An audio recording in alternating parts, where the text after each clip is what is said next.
So Joseph Henry is very excited about that quarterly report situation, and Baird says he will work with the scientists that they support in order to get them published and to make sure that their Smithsonian research is out there for the world, and Joseph Henry is happy with that. Baird shows up here in DC with 2 rail cars of his own exhibits. He is a naturalist, so natural history is his thing. Much, again, Joseph Henry, this poor man, he just could not win. Spencer Baird kind of sets those up in the castle and he manages it himself, and Joseph Henry just tries not to look at it very hard. But they have a strategic difference of opinion when it comes to the 1876 World's Fair. The 1876 World's Fair is held in Philadelphia. It is in celebration of the centennial of the signing of the Declaration of Independence. And Spencer Baird says, hey, I think we should participate in that. That would be a great way to tell people about the research we do here at the Smithsonian. And Joseph Henry gets suckered into the long-term play. Baird is going to go to the 1876 expedition on C5. He's going to run around the World's Fair picking up people's collections on his way by. So everybody he meets, he says, can I have your stuff? Can I have your stuff? I'm going to take your stuff back with me.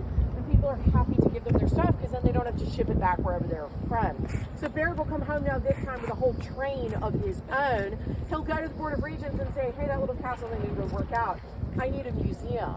And the Board of Regents is so excited to build another building. He's just what they hoped for. So this building opens in 1881.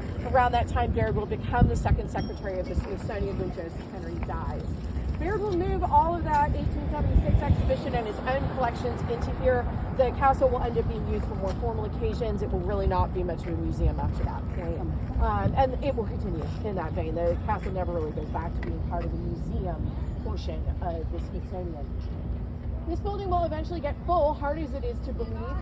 It looks like a gigantic World's Fair pavilion because that's what it was modeled after. And when it gets full, they'll build the building across the way here, the Natural History Museum. The Natural History Museum opens just after the turn of the century, so early 1900s. They're going to take the collections from inside the National Museum, bring them on over there, and that will create the concept for how the Smithsonian will work over the next 70 years or so. Exhibits will be created inside the National Museum building. They'll be curated and added onto once they've developed to be large enough. They'll be moved out into subject-specific museums here along the mall. So the next one will be the final museum we're going to see today, which at the time was called the Museum of Cultural Technology. It is now called the Museum of American History. And it's the only museum that's ever had its theme changed since they built it. The problem here was as they were planning the exhibits in here and building this building and planning to move over there, they started to develop a collection of rockets on the sidewalk here in front of the building. And then there were planes behind where you all were earlier. Used to be tin sheds full of planes. They decided to build the Air and Space Museum. They're going to go over to the Museum of Culture and Technology. They're going to suck a lot of the technology out of it, put it in air and space, and so they're going to change it. Eventually, this museum becomes part of an unfortunate cycle because it is not used all the time as a museum. It's more of an incubator lab for museums. It starts to fall into disrepair. The more it falls into disrepair, the less they put exhibits in it to make sure that the exhibits aren't harmed. Eventually, the roof falls in 2004 during a major blizzard here in DC. They condemn the building and decide to knock it down.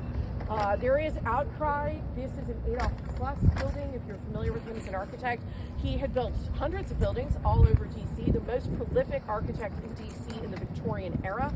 But people didn't like his red brick style. So all of that is removed in the early 1900s. This is one of the few remaining Plus buildings in DC. They choose to save it because of its iconic nature and the architects involved. So Congress has paid for the exterior of the building to be completely redone. The inside's still pretty raw. They do hold some special events in there. They've done one special exhibition. But at the moment, it is very tied in with the renovation of the castle. The castle is completely closed and will be for the next 5 years for a full renovation.